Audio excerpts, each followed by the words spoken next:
Hello everyone and welcome! In today's video, I'm going to be unboxing a Resmed Airmini travel CPAP unit and all of its corresponding accessories. Now I just picked this up the other day at a cost of about $1,600 Canadian, and basically it was $1,000 for the CPAP unit itself, and then all that extra cost is all these masks and hoses to make everything connect up properly.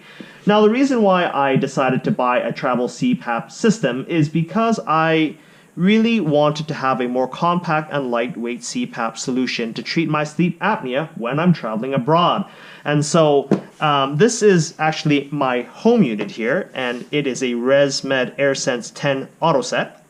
It's done a wonderful job of controlling my sleep apnea, but the problem is that I don't really like to travel with it all too much because the unit itself is a little bit large and it weighs about 3 pounds, but then I still haven't accounted for the 1 pound power adapter, the larger size travel bag, the hose, and the mask, which means that my home unit weighs about 5.5 to 6 pounds total weight versus an equivalent travel size unit would only weigh roughly around about 2 to 2.5 pounds. So diving right in, crack the box open, we'll see inside that the main unit has, I believe, a power supply, the CPAP unit, an owner's manual, as well as what appears to be a ultra compact mesh travel bag of some sorts.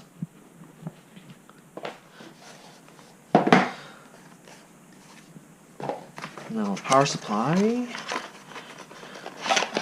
is quite. The power supply here is quite lightweight. It's a 20-watt unit.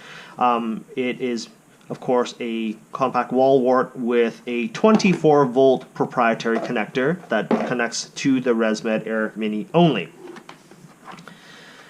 Looking at the unit itself, it's quite small. It feels like it weighs about 800 grams or so, and the power supply is probably 300 grams, so 1,100 grams in total, or just under 2.5 pounds of combined weight. This is a view of it up close on the front. Very minimalist controls. There's just simply a on-off button and a Bluetooth on-off button. This is the back. Made in Australia. Side. And it's an AirMini Auto Set, which is worth mentioning because it actually supports 3 different types of CPAP mode. Number 1, it is fixed pressure mode, so anywhere between 4 and 20 meters or 20 centimeters of pressure. Number 2 is auto set mode, where you can set a range, depending on your prescription, and it'll ramp up and down as needed. And then a third mode, which is an auto set for her, which is an algorithm similar to the second one, but more catered to treatment of female sleep apnea. Now, on the front here, or I guess on the side of the main connection point, we've got our air filter located underneath this perforated grill, the power inlet for our proprietary power connector, and then the hose connection, which is also a Resmed 15mm slimline non-heated hose with proprietary connector. So one key thing here about the Resmed Airmini is that it is not a CPAP device for everyone. Resmed has really closed off their ecosystem to be only used with Resmed hoses and Resmed masks, which in itself is also limited to 5 different Resmed models. If you guys use any other branded masks, it will not work with this unit, and you should be either using your home unit for traveling or look at other alternatives offered by other manufacturers. Now, in comparison to the home unit, there's quite a bit of a size difference. I would say that the AirMini is probably 1/3 to maybe even just 1/4 of the home unit's size. This one's 3 pounds and this one is 800 grams. From a side view, obviously the home unit is a lot thicker. And that's just because of all the sound insulation, the larger blower, and of course the home unit, no matter what, is going to always be the more durable unit, but at a sacrifice of compactness like the travel size ones would be. Now, if you're considering buying a Resmed Airmini travel CPAP system, I want to point out a few considerations that you should really think about before dropping your hard-earned dollars on such a tiny and expensive unit. Is number 1, do you need water-based humidification? The reason why that's critical here in your buying decision is that no travel CPAP actually has a water-based humidification system. And as a matter of fact, Resmed is the only company that offers a non-water-based heat moisture exchanger cartridge system that only works on their nasal pillows or nasal mask system. If you use a full face system with the AirMini, there is no humidification and you'll have to rely on the ambient moisture in the room. The second consideration that you need to think about is whether or not you are okay with buying into their proprietary hose and mask system. So unlike other travel CPAP units that have a standard 22mm CPAP connection that you can use a cheap $10 hose on, that the Resmed system requires you to buy an expensive hose that ranges anywhere between $50 and $150 to connect onto the unit. And that's because they use this little 15mm connector with these proprietary grooves or slots that lock onto the AirMini hose. Finally, the third thing that you need to think about is whether or not you can actually use any of the Resmed masks at all. Now, Resmed AirMini supports 5 Resmed masks. The AirFit F20, the AirTouch F20, which are both traditional full face masks, just with slightly different ceiling cushions. It also now supports the newly released AirFit F30 hybrid full face mask system. It also has the P10 nasal pillows, and then there's also another mask that I don't have here, which is the N20 nasal mask. The P10 and the N20 actually do support the HumanX humidity moisture exchange system, but the F20 and F30 have no humidification capabilities built in. Now, despite some of the shortcomings and considerations that I have already mentioned about the AirMini, that this unit is still actually the best travel CPAP system for me because I am an existing Resmed user, and the masks that are supported by the AirMini system are masks that I actually already use. So the key advantage there is that any of the masks, or at least the full face and hybrid masks that I use at home, will actually be directly compatible with the AirMini, permitted that I purchased this $50 AirMini F20 setup pack. So inside this setup pack is, well, basically a slimline 15mm non-heated hose that has this special proprietary end connector that will lock onto the travel unit, and then it has the appropriate sized air elbow that will snap into my full face masks like this. Now this one here is the F20, and for the naysayers that say that this doesn't work with the new F30, I can show you right now that it in fact does work, and I have actually tested it out.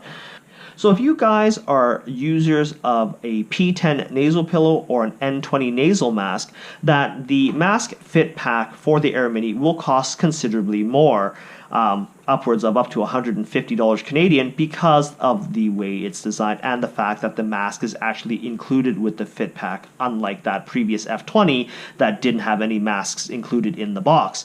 So this is my spouse's P10 mask.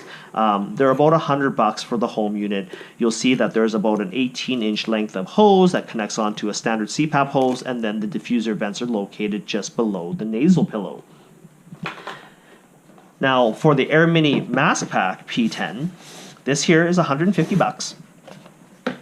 And inside, it's an actual complete mask system.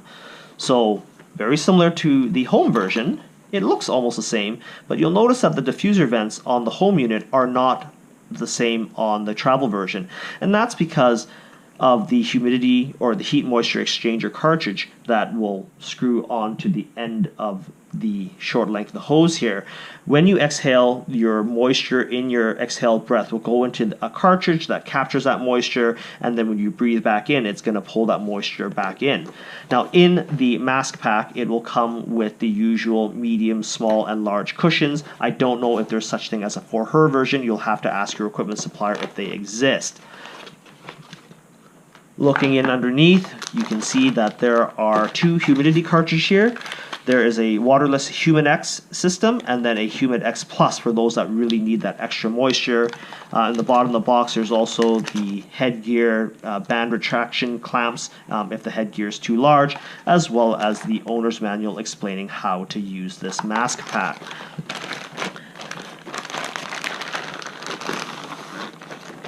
Here's the hose, again with the proprietary connector on the end that clicks onto your travel unit.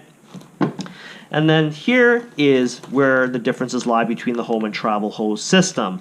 Here we've got a cartridge holder, right? So the home unit here doesn't have it, it's just a plain hose because the home unit has water-based humidification. Our travel unit does not. And so the idea here is that you open up this cartridge, you insert it here in between the connector, and then you screw them on. And so as you breathe out, because there's no diffused venting here, the moist exhaled breath comes in, gets absorbed into the cartridge, and exits out down at this connector.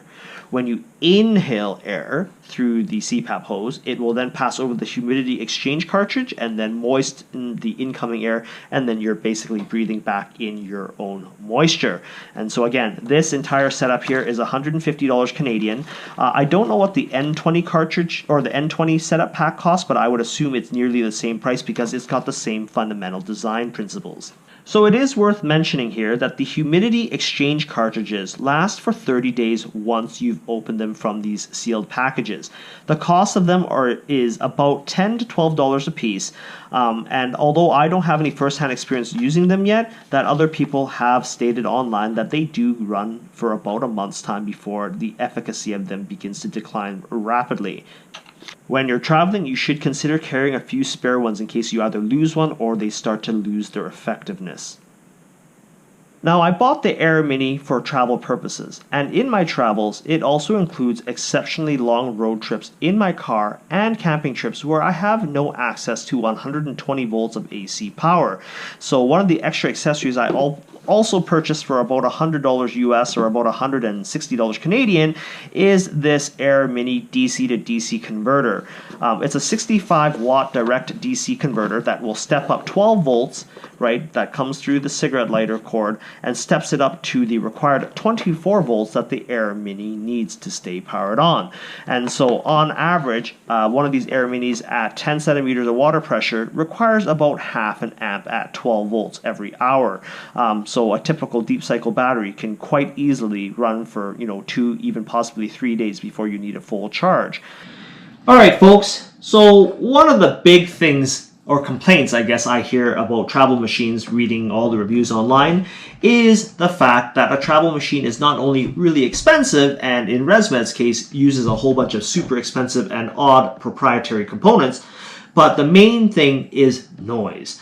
Now, I would be lying to say that an AirMini is as quiet as my home unit because it is anything but quiet, but it's also not so bad that you can't sleep with it.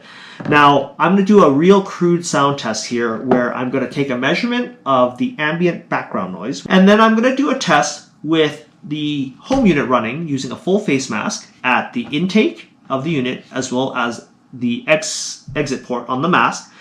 And then I'm going to do the same test with the AirMini to show you what decibel levels we're actually seeing. So, starting out with the home unit here, I'm going to fire it up with my favorite AirTouch F20 full face mask. And then set it up. Now, one key thing here is that the settings on both machines are exactly the same. They start out at 7 centimeters of water pressure and then ramp up to 10 on its own, but just for the sake of comparison, this is what we're going to do. Now, I'm also going to show you guys the measurement here by using a decibel measurement app on my iPhone. For the ambient here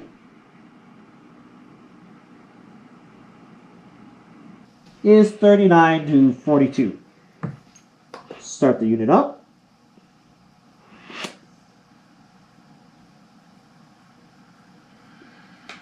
It's at 7.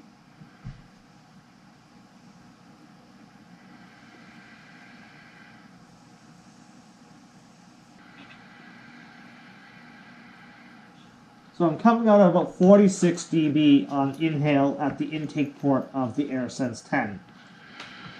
I'm going to do a similar measurement at the exit port on my mask. And it's almost identical to what the ambient noise is in the background, coming in between 40 and 43 dB. So let's repeat this test now with the AirMini. I've got Smart Start enabled, so it should start on its own.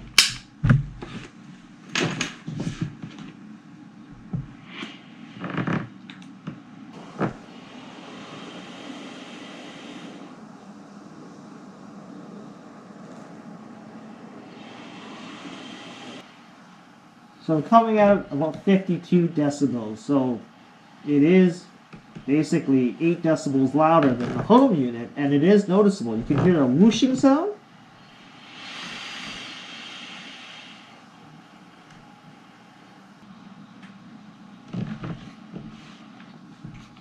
And we've got about 66 decibels at the exit point here on the mask. And so I actually do want to talk about why the sound differences are so noticeably different. And it comes down to engineering and design. The Resmed AirSense 10 unit is a large home-based unit, right? It's over 3 pounds for the main unit. And that allows Resmed engineers to put in a larger blower that can operate at a lower speed, a lower speed that can maintain the same level of treatment pressure, right? So when you spin something slower, it's obviously not going to be as noisy. Now, the case itself is also a lot larger, which then allows room for sound deadening insulation to be put in to further quiet the unit. And then lastly, the type of hose that's used on a home unit. Standard CPAP hoses are 22 millimeters, right? Which then means that the air moving inside of this pipe here is moving at a slower velocity, which then leads to less turbulence or air movement noise, if you will. Now, when we look at a travel machine, the design characteristics that were put into a home unit are the complete opposite for a travel machine.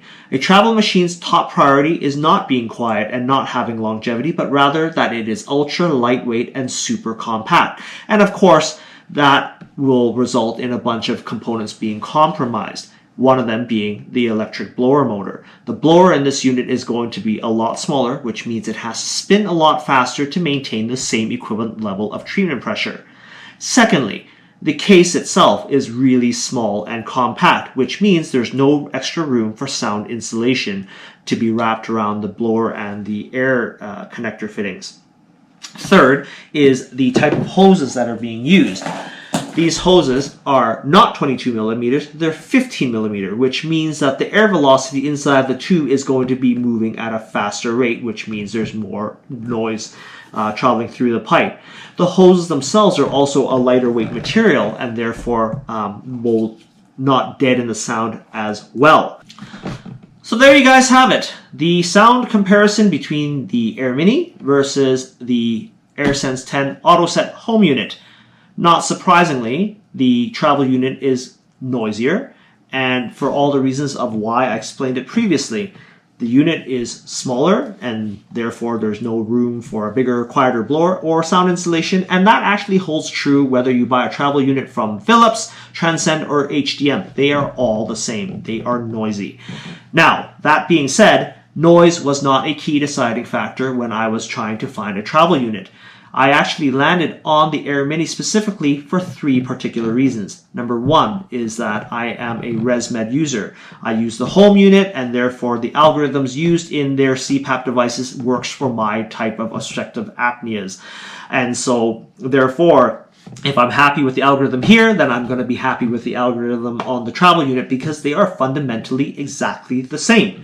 The second reason is because I am a Resmed user that I am using Resmed masks already. So as you kind of saw, this F20 series mask I use with the home unit, and all I needed to make it work with the AirMini was a simpleton hose, even though it cost $50. I didn't technically have to buy another mask.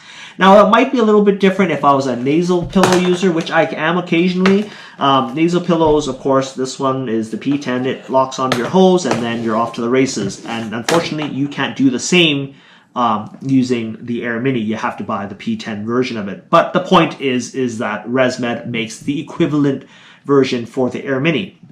The third and most important reason, actually, is the fact that the AirMini is the world title holder of being the most smallest and lightweight auto-titrating CPAP device, and with the added benefit of a waterless humidification system, where the other mentioned brands don't even offer you an option or even possibility of humidification. So that's kind of a neat thing to have. I wish that there was humidification all around, that you could add a water chamber onto here, but I just don't know how that would work. That being said, that's why the Resmed AirMini is awesome for me. That's not to say that it's awesome for you. And I think I've already kind of mentioned this earlier, that it doesn't have a memory card reader. It doesn't have a display, and therefore requires you to have a smartphone to configure this thing. I hate the fact that it uses this bloody proprietary connector, which means I'm forced to buy those really expensive hoses that range from $50 to $150, whereas DreamStation Go, Transcend, and HDM use a standard CPAP 22mm connector that then allows me to use a cheap $8 hose, as well as opening up the selection to using a whole bunch of different masks. I'm just lucky that I use the Resmed masks that fit this unit. So I hope you guys found this useful and informative. If you guys like my video, give me a thumbs up below and consider subscribing to my channel. Thanks for watching.